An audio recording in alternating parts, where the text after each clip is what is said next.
Et tu as pensé à arrêter le trading? Euh, une chose est sûre, c'est que ma vision aujourd'hui, sur le long terme par rapport au trading n'est plus la même que c'était il y a des années. Ça, c'est clair, en fait. Parce que Oui. aujourd'hui, je sais des choses que je ne savais pas il y a de cela des années. Donc, la vision n'est plus pareille. Mais dans le temps, est-ce que j'ai pensé à abandonner le trading? Non, pas vraiment. Parce que je pense que j'avais eu cette mentalité-là de réussir dans le trading, prendre ce que je gagne dans le trading pour lancer une entreprise, stabiliser cette entreprise-là et vraiment continuer à entreprendre, tu vois. Mais le problème, c'est qu'à chaque fois, quand j'échouais dans mes entreprises, je revenais dans le trading, tu vois un peu. Donc, au bout d'un moment, je me suis rendu compte que, en fait, tout ce que tu vas dépenser dans les entreprises, soi-disant, que tu vas faire ou les autres business que tu fais, l'argent là vient du trading, en fait. Donc, autant tu te concentres dans ton trading, tu vois. Et donc, ce qui a fait que moi, j'ai jamais eu vraiment la vision d'abandonner le trading. J'ai pas eu cette vision. J'ai eu abandonné une seule fois. C'était quand j'avais pas de capital. Donc, j'ai complètement abandonné. C'était en 2018. Mais quand j'ai repris, depuis le moment où j'ai repris en 2019 jusqu'à aujourd'hui, j'ai jamais eu l'idée en mode j'abandonne. Non, c'est pas possible. Voilà, c'est un peu ça. Ok. Chabel, toi, tu as pensé à abandonner une fois? Oui, le Tu en as trading, marre j'ai et bien ou pensé tu as à envie abandonner le trading une fois. d'abandonner Oui, tout. évidemment. Effectivement. Après une longue série de pertes et après avoir perdu réellement un grand capital dans le domaine, j'ai pris du recul. Je me suis posé cette question-là. Est-ce que un jour, je pourrai réellement atteindre la rentabilité en trading?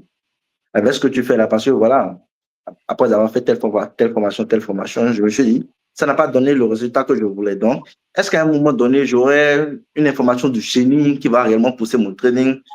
Quand je me suis posé la question, à un moment, je me suis dit que ça ne risquait pas d'arriver. Donc, pendant un moment, je vais dire que je me suis éloigné du trading. Je ne vais pas dire abandonner parce que je me suis vite remis au trading. Une période de, si je ne me trompe pas, 6 à 7 mois. 6 à 7 mois par là. Euh, Ce qui m'a permis de revenir au trading, c'était facile. Je me suis lancé avec un bon nombre d'amis, 3 à l'époque.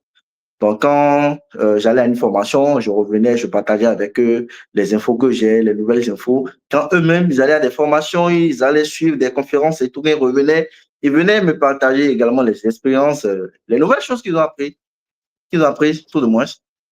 Avec le temps, il y a un parmi nous qui a commencé par générer du revenu. Et c'était devenu régulier. Donc, vu qu'on était toujours dans le même cercle d'amis et tout, je vois que cette fois-ci, ça allait mieux. Quand je parle de générer du revenu, ce n'était pas des choses énormes, hein, des revenus énormes, hein, mais c'était quand même conséquent pour l'époque. Conséquent pour l'époque. Il arrivait réellement à se faire plaisir, maintenant il arrivait réellement à faire certaines choses qu'on a toujours voulu faire ensemble. À partir de ce moment-là, je me suis dit, si lui, il a pu faire, alors tu peux le faire.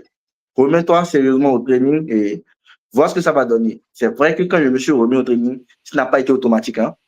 Non, j'ai encore recommencé avec mes mauvaises habitudes. J'ai enchaîné des pertes encore et encore. Mais avec cette idée-là que j'avais déjà, je me suis dit, s'il a pu le faire, alors je peux le faire. Donc, autant continuer, autant persévérer dedans, voilà, autant continuer. Alors, forcément, à un moment donné, ça va donner quelque chose. Et intelligemment, ce que j'avais fait à l'époque, c'était quoi? C'était de créer à côté un petit business. J'avais créé une petite boutique où je vendais les téléphones. Donc, avec ce petit business que j'avais à côté cette fois-ci, ça me permettait en fait, dans mon trading là-bas, de ne jamais me retrouver sans capital. Sans capital. Donc, quand j'enchaînais des pertes là-bas, je faisais des pertes là-bas, j'avais un peu de la facilité à venir piocher ici, dans mes ventes ici, dans mes revenus ici, et à ramener dans le trading là-bas. Donc, avec ces deux choses que j'avais à l'époque, ce business-là et mon trading à côté, j'arrivais à avancer sans pour autant me poser une nouvelle question. Une autre fois, la question en fait, est-ce que tu pourras atteindre la rentabilité?